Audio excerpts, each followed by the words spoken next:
गोरु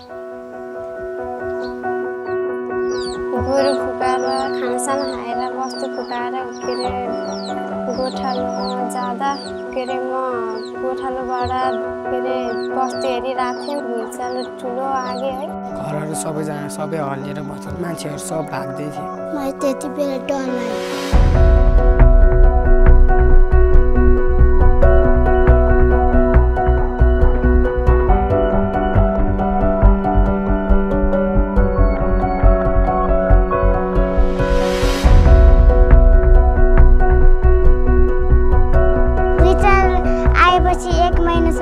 पानी आएन, हामी पानी नआउने बेला तल धारामा जानु पर्थ्यो।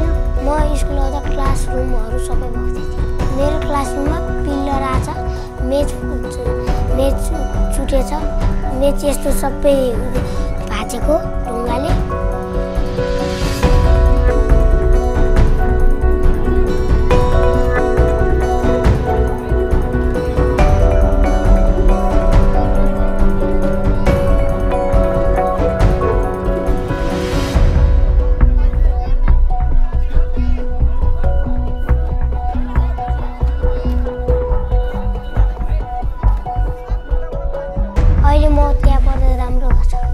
बासले बनाएको राम्रो मलाई, म सुरक्षित हुन्छु त्यो भित्र बस्दा।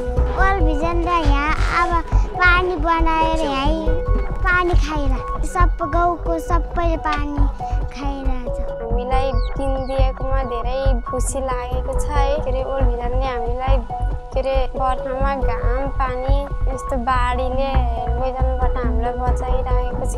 शीतलमा बस्न पाउँदा घरमा बस्न पनि डरै हुन्छ। हाम्रो पालमा सुत्दा रमाइलो भन्छ। पालमा भए सर्प बाघ भालु आउँथे। झुल हामीलाई पहिला झुल्न आउँदाखेरि लामखुट्टेहरूले टोकिरहेको थियो, अनि झुलिएपछि लामखुट्टे के अरे साबुनहरूले हामीलाई के अरे लुगा धुन नुहाउन सजिलो भएको छ।